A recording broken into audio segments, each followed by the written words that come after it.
and there'll be highlights of both today's games later tonight. BBC One at 20 past midnight, and it's England next. Well, could you imagine if it was a Germany-England final? Could you imagine what this place would be like? I'd love to imagine. I thought you might. I'm just looking a bit further forward. It's been another fun evening. Thanks very much. So Germany and Argentina are through to the quarter-finals. Do you think England can join them? Of course they can. You know, Sven's got it all worked out. See you at 3:30 tomorrow. Until then, goodbye.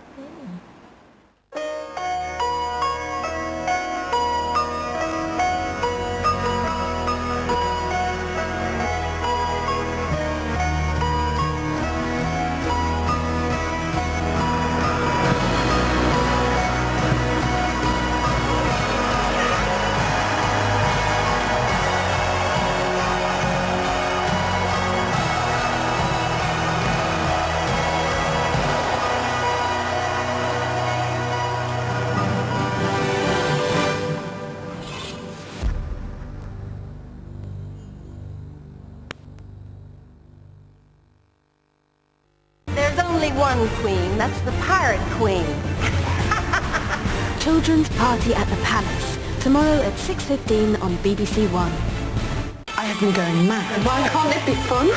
There's a huge risk involved. I've taken down my armour. And a lot of things are clicking. Sometimes feeling vulnerable can be a blessing. It's been a really good day. I wish I'd been your mum. I wish you had as well. The Convent, Detox for the Soul, continues Wednesday at 9 on BBC Two.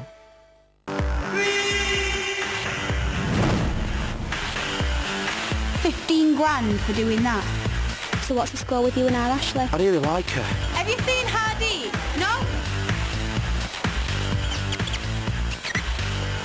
Drop Dead Gorgeous tomorrow at 10 on BBC Three.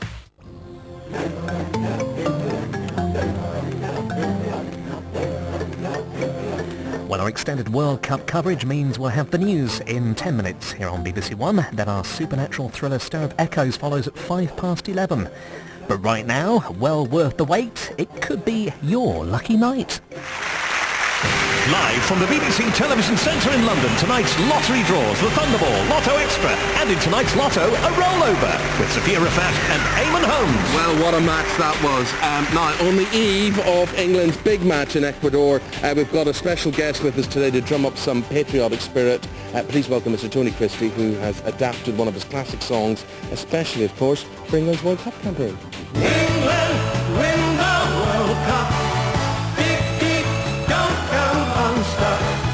England win the World Cup. Stevie G, stop on you. Da da da da da da da da. A bit of decorum there, ladies. This is a lottery we're about to do now. Where will you be watching the match tomorrow? Oh, absolutely, yes. Yes? Yes? Yeah. Where? I'm hoping at home. You're hoping at home. Now, were you surprised when you were asked to adapt the song for the World Cup campaign? Not really, because Amarillo was a real terror song during the whole of the last season. And we were approached and said, will we adapt it for the World Cup? Because it's a great terror song, so we said, yeah. Well, let's hope England have more luck in winning the World Cup than you had in finding Amarillo. And Tony will press the buttons for us tonight throughout the whole draws, and hoping England can safely negotiate the knockout stages is our own Miss Knockout, Sophia Rafat. Oh, thank you very much. All right, well, how do you fancy winning £250,000 tonight? Actually, since this game launched, that's exactly what more than 550 people have done so far. Now, to do the same thing tonight, all you've got to do is match with the first 5 numbers and then that Thunderball. I hope you do it, and the very best of luck. And here come the balls. So yes, it is that time again. 34 balls about to go into this first machine. In a moment, we're going to pick 5 of them. Match with just one, and you are in with a chance of winning a prize this Saturday night. So good luck to you from all of us here in the lottery studio tonight. Amen. The button is all yours, Tony. Okay, good luck, everybody. Here we go. So we're off and running with the Thunderball tonight. First number is about to appear for us, and look, there it is, 23. And the next one. Up she pops, 32. Here's the third one, and that's number 2. Next tonight, number 4.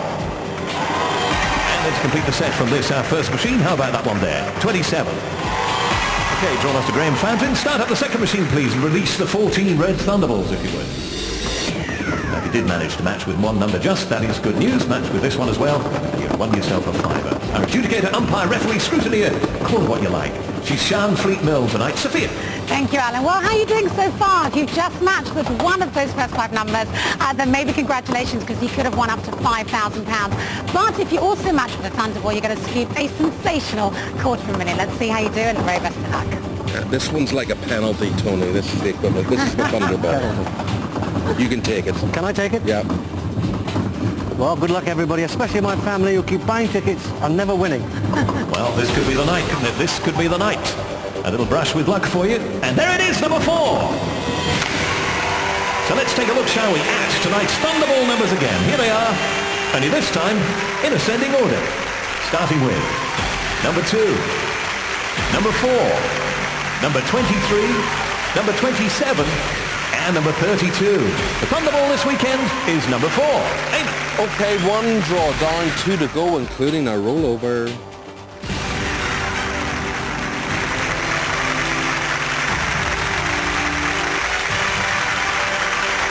Okay, how big is that rollover? Sophia will tell us. Well, let me tell you. Now, first of all, Eamon, football is not the only game in town. Just to remind you folks, Wimbledon starts on Monday.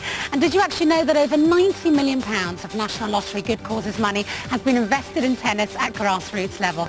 Well, over the next 3 years, another £6 million is going to be spent on schemes like mini tennis to encourage those to participate in the game, from youngsters right the way up to teens. Now, who knows? One day, one of those lifting the trophy could come from this country. All right, on to Lotto News tonight. No one actually won the jackpot on Wednesday, which means we have a fantastic rollover tonight.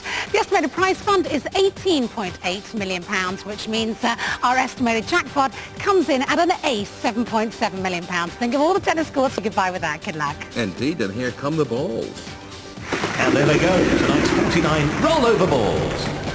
In fact, it is set of balls number 5 inside the draw machine, Opal. And that was the random choice earlier this afternoon from Mohammed Mir, who comes from Queen's Park. Okay, Eamon, let's do it. Okay, you only have to do this twice more. Twice more. Well, once again, good luck. Here we go then. Amarillo style, this one. Millions at stake, but just one to watch. And there is the first number tonight. That's number 44. Saw it on Wednesday night as well, that 173rd Lotto appearance. Next out is number 9. 15th time we've seen that one since the turn of the year. It's been busy. 143rd time as a main ball. And the third one is number 21. We've seen it 2 Saturday nights on the trot recently. That one, 119th time as a main ball. And the next one. That is number 39. Seen it a couple of Saturday nights in a row recently. That 124th time as a Lotto main ball. And here is the 5th one. And that is number 14. Third draw in as many weeks. 130th time as a main ball in this game we call Lotto. Next is number 23. A grant of £123,000 from the Big Lottery Fund will help people living in Darlington enjoy a new community centre. And there's the bonus tonight, 19. So let's take a look, shall we, at this weekend's winning Lotto numbers in ascending order. Number 9, number 14, number 21, number 23, number 39, and number 44. Bonus tonight is number 19. Mr. Holmes. Well, Argentina, Mexico, they had extra time. We have Lotto extra.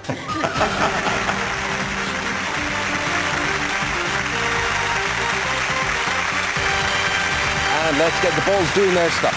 Topaz and set of extra balls number 5 tonight, again chosen by Mohammed Mir. And so what's the news from Lottery HQ? Sophia? All right, well, with this game, you have to match all 6 numbers to win. And no one actually did that on Wednesday, so that jackpot has just kept on growing.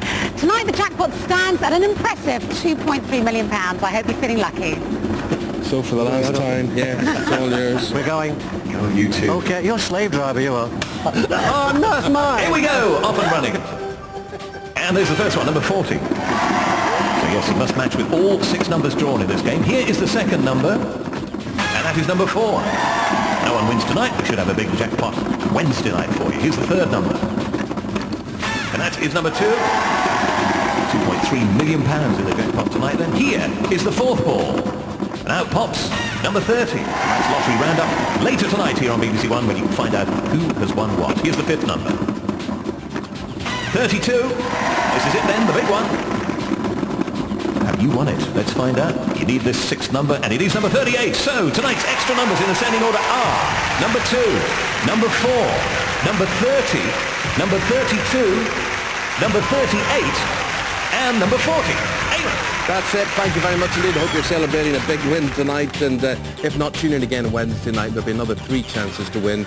England, you soon will win tomorrow, Tony. I hope so. Yes. I got tickets for the next match. Well, oh yes, that could be very handy.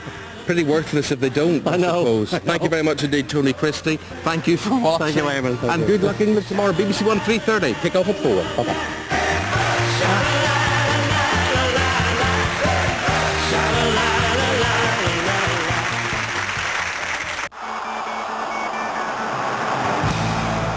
Who needs strikers when you've got Joe Cole? England are just one complete performance from a place in the quarters. England v Ecuador tomorrow at 3:30 on BBC 1, Radio 5 Live and Broadband. The World Cup 2006. Great stories begin on the BBC.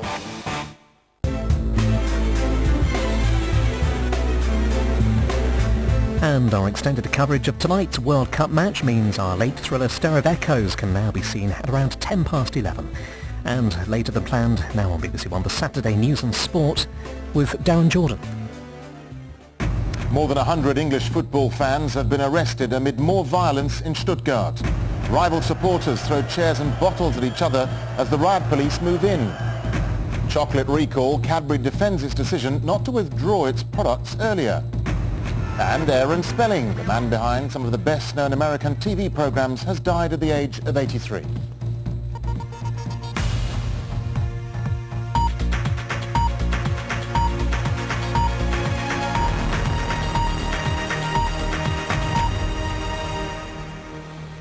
Good evening. More than 100 English football fans have been arrested tonight amid more violence on the streets of Stuttgart. Riot police were deployed in the centre of the city in the biggest disturbance involving England supporters in the World Cup so far. Dozens of English fans are still being held by German police after disturbances last night. Well, Richard Bilton is in Stuttgart now. Richard. Darren, we have a concert going on now, but 5 hours since this started, we still have riot police down there in the square below me, still have confrontation, bad feeling in a city that had hoped for a day of celebration. It had been a great World Cup day. Stuttgart's central square, a sea of German support, one corner given over to boisterous singing England fans. It went wrong when the German game finished. Where the road narrows down here on the right, celebrating Germans had to leave the square past England supporters. For half an hour it was rowdy but fine, and then this. We were 20 yards away from the flashpoint. It seemed the first chairs and bottles were thrown by German supporters. Some England fans responded, others tried to calm things down. These are images the World Cup didn't want. Baton charges, divided fans, taunts and bottles on German streets. And quickly large numbers of riot police brought in to try and control the confrontation. It's now about maybe 3/4 of an hour since the first trouble started. The riot police have divided the England supporters who are here on the steps and the German supporters who are still filing out. Now, while we've been stood here, bottles are still coming in from the German side. All they've done is thrown bottles over, everything, bunging chairs constantly. It's well out of order. So the police come in straight away facing us. So they've come in facing us. Everyone's still launching things over. And on the German side of this body-armoured line, anger as well. They talk about bombers, about Germany, Second War. That's all we sing. And then another flashpoint, more bottle and glass throwing from both sides. A charge as the square is cleared, open fighting between German supporters and the police.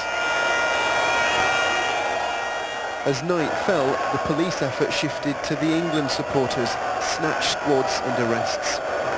The state police chief here said both sides were to blame. Too much alcohol, he said, and too much aggression throughout the day. This has been a terrible night for the World Cup. Bad for Germany, but also bad for England. Only a minority involved, but these are scenes it was hoped English supporters had left behind.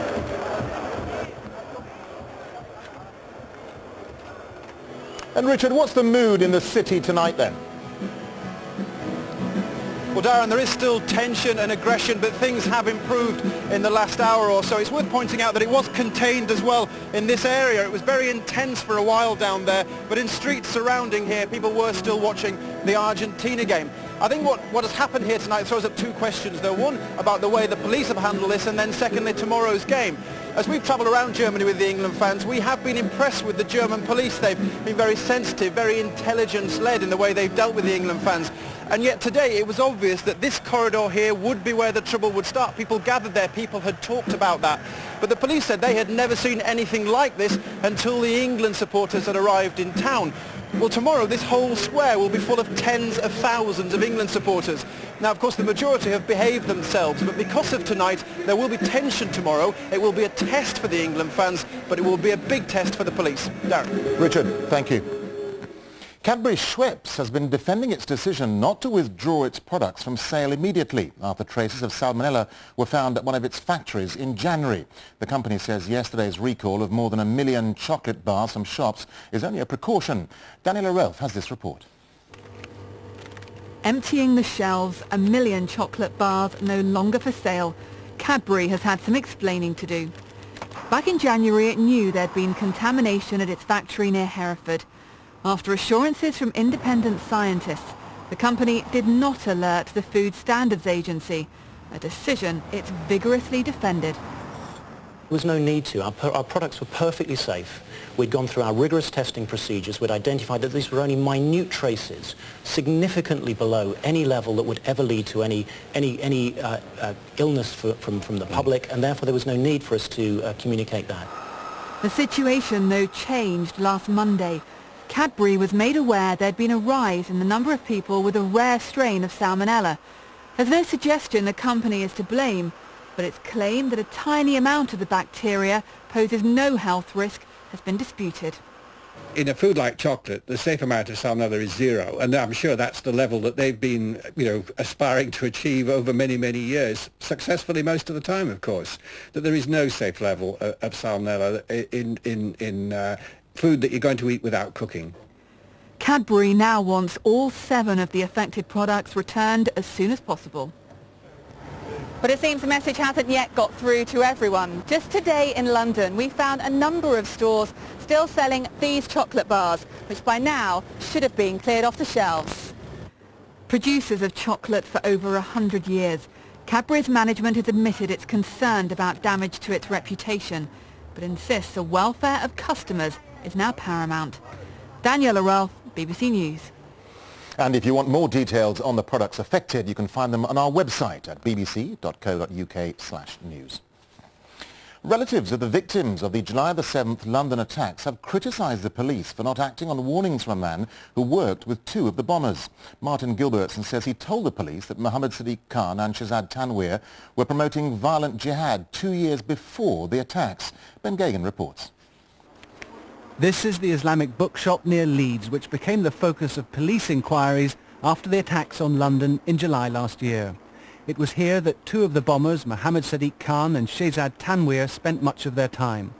Now, a man who was working for them in the bookshop has told his story of how he became so alarmed by their extremism, he decided to contact the police.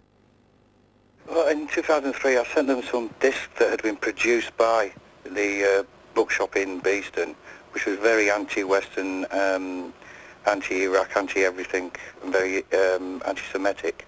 Also included in it was a list of names, which included both Tanweer and Khan. On the 7th of July, London was attacked. The police in West Yorkshire have so far been unable to say whether they acted on the material Mr. Gilbertson sent them or whether it was dismissed.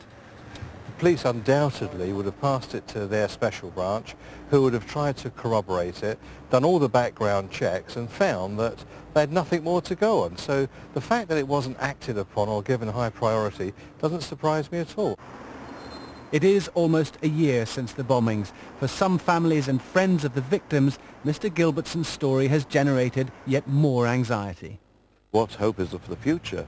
if this grade A information, this is just what the security service and the police want, if it comes in and it's not acted upon. It came in this time, apparently it wasn't acted upon, and they can't even find what happened to it. The Islamic bookshop has now closed, but the glimpse inside the terrorists' world raises new questions about whether more could have been done to stop them. Ben Gagan, BBC News. Relatives of murder victims should be given the chance to speak at the end of the killer's trial. That's according to the minister responsible for the courts. Lord Faulkner, the Lord Chancellor, says judges need to understand the impact of such crimes on the families before sentencing. Mark Sanders reports. Lord Faulkner wants to give more than sympathy to those who've had a loved one killed. He wants them to have their say in court. The argument is exactly... At a victims' conference, he said the families of murder or manslaughter victims often felt excluded during a trial. They should have the chance to speak to the judge before sentencing about the impact that the death has had on them. The man next to him, David Hines, despite being a former magistrate, felt almost like a stranger in the legal system. It was when his daughter Marie, on the right, was murdered 14 years ago. He felt almost gagged during the trial of her killer. As her father, he just wanted his say in court. I would have been trying to get rid of my anger. Other people may not want anger. Other people are forgiving. As I say, everybody's different. But for me personally, I wanted to say to the court, to a judge, how it had affected me. How the morals of that man had affected my life and devastated my family. The Lord Chancellor hopes a victims advocate scheme being piloted in 5 courts that gives families a say could be rolled out next year. But should the raw emotion of the bereaved be let out in court before the judge passes sentence? It's very important that the judge knows what the impact has been on the family before he makes up his mind on sentence. Whether it's relevant material or not is a matter for the judge to decide. But the family should see that their point of view was heard and listened to before the final decision was reached. The Prime Minister's critics at Westminster say that he's had 9 years to try to twist the criminal justice system into shape. He argues, though, that he's been battling Parliament and the legal establishment to change things, and that by giving the relatives of those killed more of a say in court, he's trying to rebalance the system in favour of the victim. Mark Sanders, BBC News, Westminster. Now, with news of England's World Cup match tomorrow and the rest of the day's sport, here's Sally Nugent in Berlin. Sally. Darren here. The football is getting serious. We're in the knockout stages, and tomorrow England will play Ecuador in Stuttgart, where they're predicting record temperatures. Already tonight, in preparation, the players have upped their water intake to fight dehydration in the blistering heat. Sven-Göran Eriksson is doing everything he can to make sure his stars don't run out of steam, as Adam Parsons reports. They may be high-profile millionaires, but England's football squad still had a familiar problem today, left to hunt for their suitcases as their coach unloaded at the team hotel. Well, their luggage was all tracked down as they were welcomed to Stuttgart, but their best form is proving rather more elusive. England practiced today knowing another indifferent performance could see them eliminated from the World Cup, but Sven-Göran Eriksson insists he and his players have done everything they can to ready themselves. We know that we have a good team, we know that we have a good chance to go a long way in this World Cup, and we want to take it, and we've been speaking about sleeping, eating, drinking, and to prepare ourselves as good as possible for the heat tomorrow. It will be sappingly hot. Stuttgart could reach 100 degrees Fahrenheit tomorrow, but the players might also get a headache from their head coach's team selection. Well, this is where Sven-Göran Eriksson will be sitting to watch his team play Ecuador in the England dugout, just a few yards from the touchline, and he will pick his 4th different team in 4 World Cup matches, fueling the suspicion that he still isn't sure which 11 players constitute his strongest lineup. Well, it's a pity, of course. The ideal thing should be to play excellent football and keep the same 11 all tournament through, but that hasn't happened. I said before the World Cup, I think we need a different system. The Ecuadorians have arrived too, underdogs enjoying their best ever World Cup. England should win, but then again, how often have we said that before? Adam Parsons, BBC News, Stuttgart. Well, England's opponents, Ecuador, are one of the surprises of this tournament, one of the smallest and most diverse nations in the Americas. This is the first time Ecuador has reached the knockout stages of the World Cup. And from the capital, Quito, our South America correspondent, Steve Kingston, reports.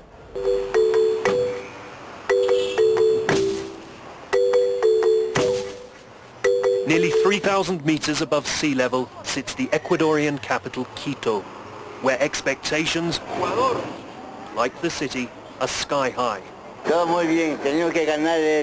Ecuador will win. We have to win, he says. Final score, 2-1. 2-1. 2-1. Or 3-2. Why?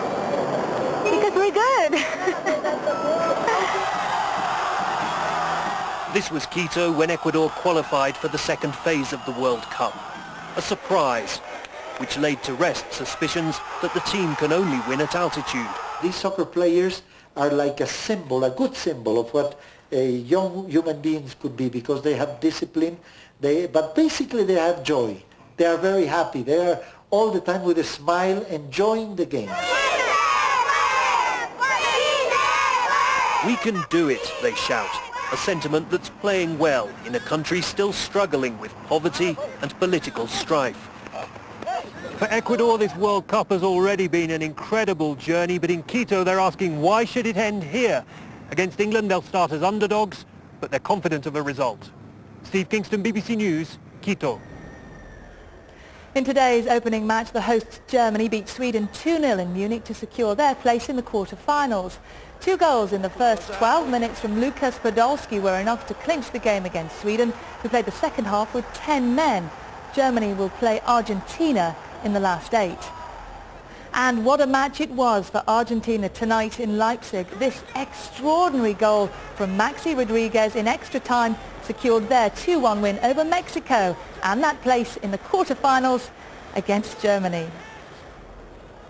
Back home, England's cricketers went into today's third one-day international against Sri Lanka, knowing they had to win to save the series. But at the Riverside, it was the same old problem for England in the one-day game, just not good enough.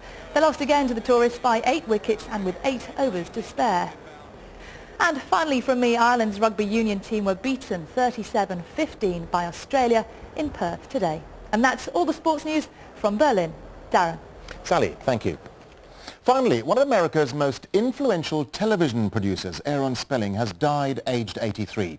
The man behind hits such as Dynasty, Charlie's Angels and Starsky and Hutch had recently suffered a stroke. Duncan Kennedy looks back now at his career. Aaron Spelling was the most prolific television producer in history. Starsky and Hutch, just one of 3,000 programs that put his name into the Guinness Book of Records. For 20 years, that name was attached to the credits of the biggest primetime shows. Charlie's Angels, another devilishly successful mixture of sex, money and action. Goodbye, Charlie. Spelling, a one-time actor, referred to his shows as mind candy, though some critics said they were mindless candy. It didn't stop him garnering a $300 million fortune and the biggest mansion in California. Yeah, right. It was a lifestyle reflected in another success, Beverly Hills 90210, which also starred his daughter Tori. He later joked about being eclipsed by the fame of his daughter, wife, and most popular show. My tombstone, my epitaph will be Tori's father, Candy's husband, producer of Charlie's Angels. Spelling stuck to a formula that worked. Dynasty, just one of the glamorous offerings from the decorated war veteran. The Love Boat, T.J. Hooker, and others galloping past the winning line from his stable of shows. If you watched television in the past 30 years, chances are you saw an Aaron Spelling show. You might not have been stretched by it, but you were probably entertained. Duncan Kennedy, BBC News, Los Angeles. Before we go, a reminder of the main news tonight. More than 100 England football fans have been arrested amid more violence in Stuttgart. And just a reminder, among the guests on Sunday AM at 9 in the morning will be the Conservative Party leader, David Cameron. But from me, good night.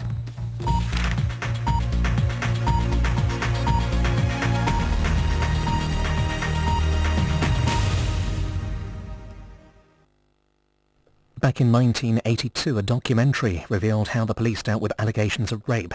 It shocked us all, but almost 25 years later, what's changed? Panorama investigates tomorrow night at 10:15 here on BBC One.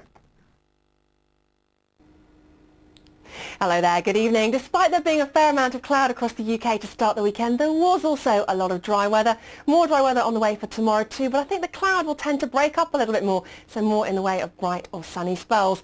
There is though one area that's always going to struggle with some thicker cloud, and that's northern England. A weak weather front lurking around here at the moment, still set to bring us some outbreaks of rain overnight tonight. To the north though, and to the south of that, some long clear spells developing. Temperatures tonight ranging from single figures in the north to the mid-teens towards the south, and that's pretty much how we start our day tomorrow. Sunny spells across Scotland and Northern Ireland, some pretty thick cloud for northern England. Further south, some good sunshine during the early part of the day, but look at the change during the afternoon. Temperatures getting high enough, I think, to generate some showers across the southwest of England, Wales and particularly the West Midlands. Some of those showers heavy and maybe even thundery at times. Top temperatures here though, 23 or 24 during the afternoon. Somewhat cooler for Northern Ireland, a little bit more cloud arriving here too as the day wears on, but I think essentially a dry story. Much drier too for Scotland in comparison to today, losing a lot of the showers. A few stray ones around though, possibly during the afternoon. Maybe some slightly thicker cloud as we head towards the borders, spilling its way in from northern England where those skies stay pretty stubbornly grey. On to a brighter note though as we slide yet again into the East Midlands, East Anglia and the southeast of England. Top temperatures here around 23 or 24 degrees. On into the start of next week though, more showers on the way for southern areas of the UK, southern England and South Wales. Further north, some brighter weather. More showers though as the week wears on. Hypnosis unlocks a terrifying psychic world. Next on BBC One, Kevin Bacon stars in Stir of Echoes. A party at the palace. Spitspot, we must fly. Children's party at the palace. Tomorrow at 6:15 on BBC One. And before that tomorrow, will we be celebrating an England win? Don't miss their crucial match against Ecuador live here on BBC One from 3:30 with exclusive BBC coverage on broadband and on BBC Radio 5 Live. And on Monday night, Match of the Day Live features the Ukraine against Switzerland, and that's at 7:30. It's intense. You feel the whole world watching. You're thinking, am I fast enough? Or is the other guy quicker? There are 72 cameras on you. So the last thing you want is to make a mistake. But as soon as the ball leaves the racket, I'm on it. That ball is mine. I'd say Wimbledon is the best 2 weeks of the year. Wimbledon. Follow it from every angle. Starts Monday on the BBC. This is the story of war on Earth.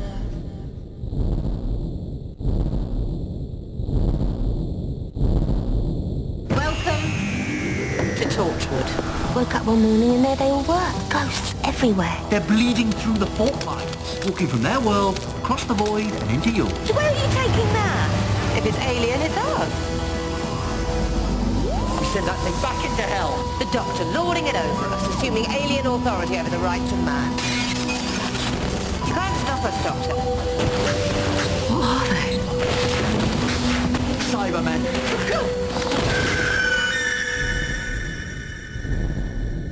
This world's colliding with another, and I think I know which one. Doctor Who, next Saturday at 7 on BBC One.